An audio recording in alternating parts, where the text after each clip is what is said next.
Innovation et territoire, c'est plus qu'un podcast, c'est un plaidoyer pour la transformation de nos industries. Cette semaine, Guillaume Anelli, directeur commercial France de Visative, nous partage les enjeux de son entreprise spécialisée dans le déploiement des plateformes d'innovation et de collaboration. Comment rendre disponible la donnée à tout le monde, partout et tout le temps ? Comment implémenter le numérique dans les entreprises ? Ou encore, en quoi mêler interaction physique et digitale est la clé de la collaboration de demain ? Guillaume décrypte les enjeux auxquels répondent l'IA et le numérique. Innovation et territoire, un format proposé par Schneider Electric. Bonjour Guillaume. Bonjour Laurent. On est ici au Global Industries, sur le stand de Schneider Electric. Guillaume Anelli, directeur commercial France d'une belle société française, Visative. Est-ce que tu peux nous présenter en 2-3 mots, qu'est-ce que Visative ? Alors, Visative, c'est d'abord une entreprise avec une histoire entrepreneuriale qui a commencé il y a 35 ans. On a commencé pour équiper les bureaux d'études des industriels dans leur outil de conception assisté par ordinateur. Et puis le groupe a grandi, s'est constitué. Et aujourd'hui, le groupe fait 214 millions d'euros de chiffre d'affaires, 18 000 clients sur le territoire national. Avec ça, Donc une vraie histoire entrepreneuriale créée par Laurent Fiard et Christian Donzel. Et aujourd'hui, 25% de notre chiffre d'affaires à l'international avec de fortes croissances et de fortes volontés de croître. Donc tu parlais tout à l'heure de l'industrie, finalement, c'est le démarrage de l'histoire. Donc la logique avec le Global Industries, elle est toute faite, finalement. Exactement. On est d'abord une PME qui accompagne les PME industrielles de l'industrie. Donc on connaît bien le métier de l'industrie, on sait ce que c'est de la machine industrielle et nos clients viennent de là et on a toujours grandi avec nos clients. Alors ce que je regardais, c'est que Visative est une société spécialisée dans les plateformes collaboratives et intelligentes. Bon, ça veut dire quoi en 2-3 mots là aussi ? C'est un peu marketing tout ça, mais qu'est-ce que ça veut dire ? Il y a du marketing, mais il y a beaucoup de fond dans tout ça. Aujourd'hui, on a une conviction chez Visative et plus particulièrement dans l'accompagnement des industriels, c'est que une entreprise doit devenir elle-même une plateforme. Une plateforme, ça veut dire quoi ? C'est un petit peu comme l'Agora, quand on était dans l'Antiquité. C'est l'endroit où on se réunit. Donc la plateforme, finalement, c'est ça. Et l'entreprise va devenir elle-même un endroit où on va se réunir, mais qui va devoir partager avec son écosystème, ses partenaires, ses clients, ses sous-traitants à l'international. Donc on va finalement agglomérer tout un tas d'informations qui va être de la donnée. Et cette donnée, on va devoir la diffuser de manière digeste, facile et agile. Donc en gros, je suis une entreprise, j'ai un écosystème autour de moi, de partenaires, de prestataires, de fournisseurs, de clients. C'est ça l'écosystème tel qu'on l'imagine en fait ? Alors, c'est ça l'écosystème quand on parle de l'extérieur. Et puis après, il y a l'écosystème intérieur, c'est-à-dire les collaborateurs, le système d'information, c'est lui-même un écosystème à part entière qui doit être complètement décloisonné. Et d'ailleurs, c'est ce qu'on a appris du Covid. Le Covid nous a appris qu'aujourd'hui, l'information, elle doit être disponible pour n'importe qui, n'importe où, à n'importe quel moment. Ce qui d'ailleurs engage d'autres choses beaucoup plus fondamentales dans l'industrie française, le télétravail, etc. Mais c'est extrêmement important justement d'expliquer l'enjeu de la plateforme et de qu'est-ce que ça veut dire de transformer une entreprise en plateforme. Donc là, on pourrait deviner des axes de communication pour fluidifier les informations et faire que, même en période de Covid ou en période de télétravail, l'outil industriel puisse fonctionner. C'est comme ça que je l'interprète. Exactement. Ok. Alors, ce que tu nous dis, c'est que pour être performant, les entreprises doivent s'appuyer donc sur leur écosystème, c'est ce que tu viens de nous dire. Quels sont les types d'accompagnement que propose Visative à ses clients finalement pour respecter cette chaîne de valeur ? Alors, de manière très pratico-pratique, Visative a 3 modèles. On a des conseils, des solutions, des connexions. Donc les conseils, on est très en amont de l'accompagnement des directions générales. Alors soit on vient se mettre à côté du dirigeant pour écrire sa feuille de route. Sa feuille de route, c'est comment je vais digérer l'exécution digitale qui est nécessaire et plus largement, comment je vais absorber de la transformation dans mon entreprise, qu'elle soit basée sur la RSE, parce que j'ai besoin d'accompagner ma marque employeur, d'être plus profitable et d'investir fondamentalement sur mes valeurs. Ou la décarbonisation parce que c'est des sujets d'actualité, ou bien même des sujets de transformation digitale. Donc ça, c'est la partie conseil. Ensuite, une fois qu'on a fait ces conseils, on va passer dans la partie solutions. Donc là, on a 2 typologies de solutions. Des solutions de chez Dassault Systèmes, puisque c'est notre partenaire historique depuis 35 ans. Et puis, on a une proposition de valeur qui va agrémenter en fait l'offre de solutions avec des produits qui vont adresser des usages. Des usages de la qualité, du service client, de l'intranet collaborateur. Et puis, ce qui est très important dans la valeur de Visative, c'est des connexions.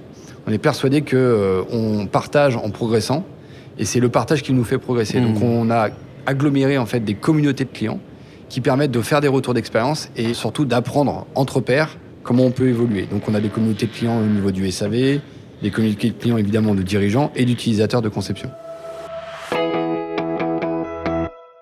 Guillaume, quand on parle de transformation digitale, quel est le ratio entre les entreprises qui viennent à vous, qui sont conscients qu'ils doivent se transformer, et puis finalement les entreprises sur lesquelles vous devez aller parce que y a quelque chose à faire, elles ne le savent pas encore, mais vous savez très bien que c'est essentiel pour elles.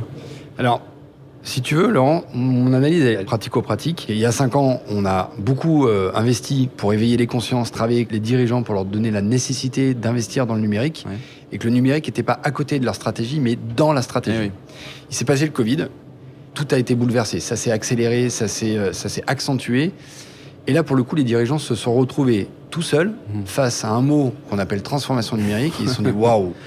Ouais. Comment je vais faire, quoi. Et le waouh, comment je vais faire, il est aussi simple que de se dire, en fait, quel est mon type de messagerie, quel est mon type de, finalement, fichier partagé. Et là, c'est des trucs pratico-basiques. Le basique, ça va de tes mails gérés au quotidien à où est-ce que tu stockes tes mails, jusqu'à des sujets plus larges. C'est comment j'adresse mes clients d'une nouvelle manière, comment je fais mon go-to-marketing, par exemple, comment je fais un site e-commerce. Bref, plein de sujets. Les sujets de production, les IoT, enfin plein de sujets. Et donc le dirigeant se retrouve seul et surtout d'une manière très difficile à digérer la feuille de route de comment il va exécuter tout ça. Les investissements nécessaires. Oui. On a beaucoup l'habitude, quand on est industriel, d'investir dans une machine-outil, on sait combien ça rapporte. Le digital, savoir combien ça rapporte. Oui, on peut prendre conscience de combien on a perdu parce que pendant le Covid, on ne s'est pas communiqué avec ses collaborateurs. Exactement. Et il y a beaucoup de ROI qui sont plutôt du ressenti plutôt que du factuel.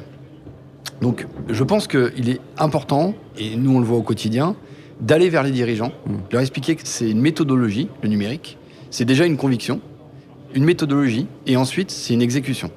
Et là, il y a des freins quand même dans les industriels, c'est qu'il va falloir qu'ils investissent dans des nouveaux postes, des nouvelles fonctions, des chefs de projet au sens informatique du terme. Alors le mot informatique, je l'aime pas, mais au sens numérique du terme. Il va falloir investir sur des moyens. Donc, il va falloir peut-être, au lieu d'avoir un DSI, d'avoir un CDO, Chief Digital Officer. Qui n'a pas forcément la même vision et responsabilité. Exactement. Le Chief Digital Officer, il est au service des métiers. Le DSI construit l'infrastructure. Bien sûr. Donc, on est vraiment dans la PME industrielle, on n'est pas dans le grand groupe. Donc, c'est vraiment tous ces sujets qui sont en train d'arriver. Donc là, c'est un paradigme, c'est un changement de culture. C'est aussi parfois des espaces collaboratifs pour faciliter les échanges entre les collaborateurs, entre les directions. C'est une vraie transformation donc, qui s'opère dans le monde du digital. Et au cœur du digital, tu le disais là, à demi-mot, finalement, on le sait, l'humain est primordial. Est-ce qu'on peut parler de solutions digitales aujourd'hui pour justement travailler à ce que le digital intègre les collaborateurs et donc crée du digital ? En fait, je pense que le numérique a accéléré, paradoxalement, la rencontre physique.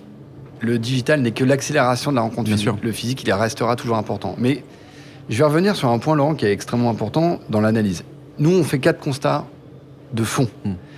C'est que le digital est un facteur de performance. On le voit, toutes les analyses le font, toutes les entreprises qui investissent dans le digital sont plus performantes que celles qui n'investissent pas. C'est un constat. Okay. Autre constat, toutes les entreprises qui ont des valeurs dans la RSE, et la RSE, il y a des solutions à la fois physiques et digitales, que tu puisses investir sur ta marque employeur, tes valeurs, et de le faire transpirer dans tes équipes, tu as besoin d'outils pour le piloter. Il ne s'agit pas d'investir dans des chèvres autour de ton entreprise, mais savoir ce que ça t'a rapporté. Et bien sûr. Et puis ensuite, il y a 2 analyses qui sont importantes. Il y a une notion qui n'était pas du tout présente avant, c'est la cybersécurité. On s'aperçoit que la cybersécurité, tout le monde pense qu'il est sécurisé, mais en fait, pas du tout. Et avant, c'était l'adage des grands groupes, mais les grands groupes, elles se sont organisées pour adresser la cybersécurité, la PME industrielle, pas du tout. Donc là, il y a un enjeu important et une prise de conscience qui est nécessaire. On s'aperçoit que quand on se fait cryptoloquer, quand on a connecté toutes ces machines... On est bloqué. T'es bloqué, t'as des pertes de productivité, etc. Donc, une notion importante. Et le dernier effet, et ça, c'est l'effet historique qui est le mal-être de l'informatique, c'est que sur 100 projets, t'en as que 30 qui arrivent au bout. Sur 100 projets, tu as 30% de ces projets qui arrivent au bout. Alors du coup, les 70 autres font quoi ? Ils sont au bord de la route Échec, débordement financier. Alors, je vais pas tirer sur mes amis de ERPistes, mais en fait, l'effet ERP, quoi. Tu rentres dedans, tu sais pas pour combien t'en as, et c'est l'effet tunnel. Ok. Et ça, les industriels, ils t'épuisent. Exactement. Ils Donc, ce que tu veux dire par là, c'est que la notion de quick win, rapide victoire, en fait, elle est essentielle et que dans l'évolution de la transformation à mettre en place, il y a des étapes qui sont encourageantes, qui doivent animer les équipes. C'est ça le sujet ? Je pense que pour embarquer, il faut pouvoir collecter, engager et mesurer. Donc, quand tu manges un mammouth, vaut mieux le manger par petits bouts que d'un coup. Donc, le quick win est devenu nécessaire et il faut donc intégrer des solutions qui te permettent de mesurer des quick wins. Très bien. Alors, pour conclure ce podcast, est-ce que tu pourrais me citer un exemple de projet que Visiative a réalisé et qui s'inscrit dans cette démarche aussi bien numérique donc humaine, tu l'évoquais, et écologique.